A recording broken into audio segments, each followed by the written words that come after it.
Good morning, Flosstube. My name is Barbie. This is my channel Petal Pusher, and this is my second Flosstube video.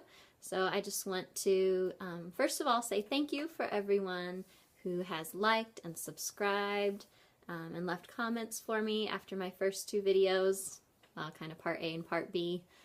It really means a lot to me that you guys took the time to do that, so thank you. I'm back today with lots and lots of Halloween. Today is October 30th, so day before Halloween. We're gearing up for trick-or-treating tonight. We've got a big parade in our town tomorrow, so I figured I better squeeze this in while I can while the baby's sleeping this morning. So I have lots of Halloween finishes. Pretty much that's all I've worked on for the last month and a half to 2 months is Halloween. And I have to admit it, I'm a little bit Halloween burned out. I'm ready to bring on the Christmas and bring on the fall stitching. So I will be showing you some of that here in just a minute. But let's do finishes first. So my first thing I finished was, and this is even FFO'd, which doesn't happen very often. It is my Halloween cat by Satsuma Street, and you are going to get a glare because it is a gloomy, rainy day this morning, so I have to have all the lights on. But there it is. I did take out, it had some clouds in here. I went ahead and got rid of those. I just kind of thought they looked a little weird.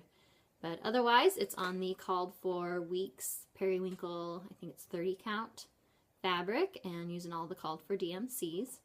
And I love how it turned out. And this frame I found in the clearance section at Michael's, and it was perfect. It's exactly what I wanted. So love, love, love how that turned out. Well, yeah, you just get to see my deck outside in the glare. So anyway, there's that one. And this has been on my fireplace mantle for a couple weeks. Then for my kids, I've been stitching up the Frosted Pumpkins pen pals. So this one's for my oldest son, and this one is for my daughter. So really cute, fun, quick stitches. If I work on these consistently, you can easily get it done in a week. So what I've been doing with these, obviously they're not FFO, they're just, you know, here on Ada.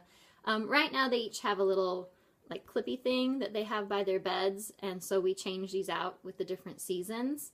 My plan, my vision one day when I have lots of free time in the future, which haha, is I would like to kind of like cut these down to just leave a little border and then do like a little rickrack edge.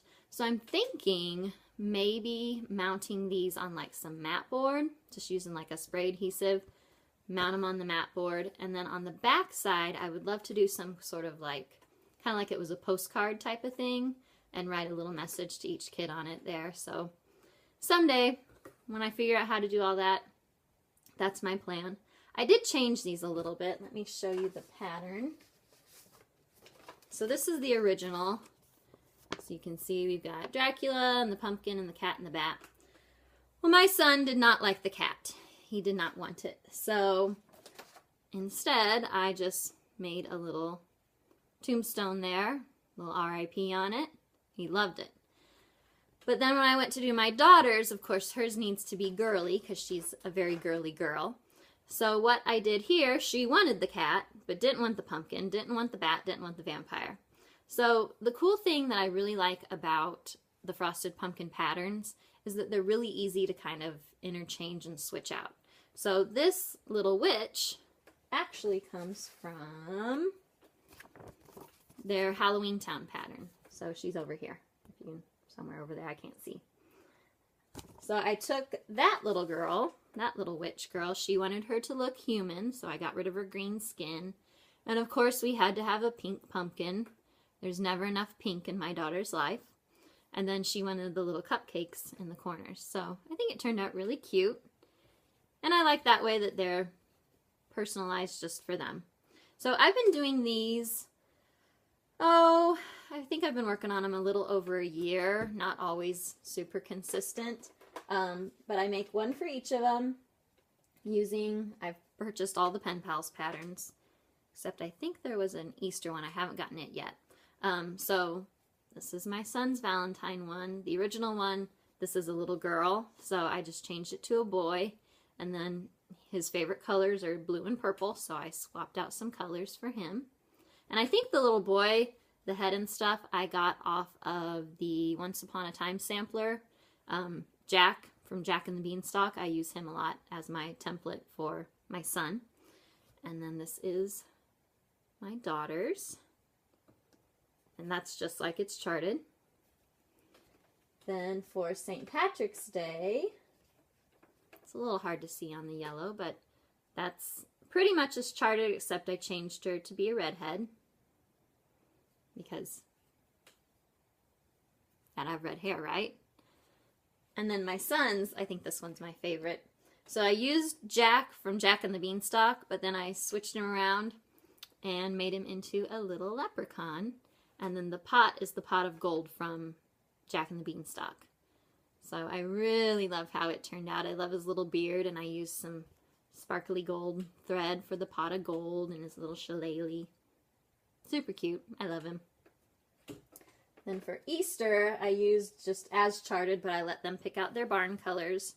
And I used some different variegated, so that's my son's. And this is my daughter's.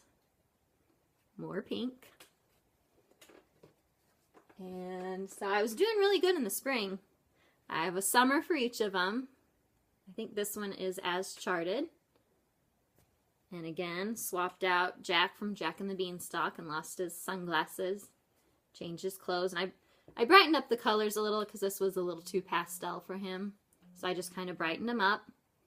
And there they are. And then the last one I have, so you can see summer I've slacked off because I know there's a couple more patterns. I haven't done the back to school teacher one yet. Now I've got the Halloween. So for fall, this one is for my little boy.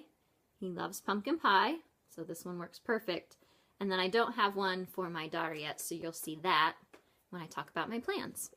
So they're just really fun, cute, good starter project. If you're looking for something easy, I highly recommend those pen pals. I love them. Then my fourth and final finish, and again, don't get used to this many finishes in my videos. It's not going to happen. This was very unusual, and it's mainly just because 3 of them were very small things. So this is another FFO, and it is Vintage Witch. This is a freebie from, I think it's the Little Stitcher, and I actually saw Michelle Rudy, Farm Girl, do this on hers a couple months ago, maybe. I can't remember when. And I thought it was really cute. So found the frame at Hobby Lobby. And this is stitched on a piece of Picture This Plus Ale that I had laying around, a little scrap. And I just dug around in some of my craft stuff, found an old piece of lace, which is kind of how they had it in their sample on the Little Stitcher's site, and shoved it in there about 5 minutes ago. So super cute. She gets to be displayed for a whopping 2 days of Halloween and then put away for next year, but better late than never, right? So there she is. I really love, I've always loved black silhouettes. So I wanted to show you. I'm a Disney girl, in case you didn't know, and I got to take my family to Disney World last summer. And I'm sure a lot of you know this tip, but if you don't, I'm going to pass it on to you. My absolute favorite souvenir I've ever gotten at Disney World are these paper silhouettes. So you can find these, I think, in the Liberty Square area, kind of by the Hall of Presidents. They have just a little kiosk. Or there was one on one of the little like side streets on Main Street. And I think the World of Disney, what used to be Downtown Disney, I think they had one there too. But these are real paper cutouts. So these are my 2 little cuties from last year when they were 3 and 5. And I've always kind of wanted to do this with my own kids, but I'm lazy. And trying to get a little kid to sit still so I could, like, you know, do the whole light behind them and trace and cut. It just wasn't going to happen. But the people that did these, it was a lady that did ours.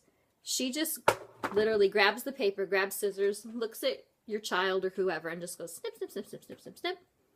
And it was done. And the really nice thing about it too is that you actually get 2 of these. So when she pulls it apart, it's two papers and it's mirrored images of each other. So you can keep one, give one away, and they're, for Disney, really not expensive.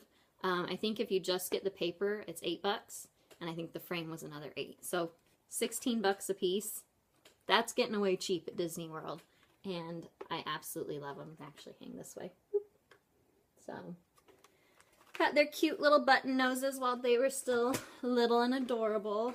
And I've decided every time we go to Disney from here on out, I'm making my kids get those because I just love them.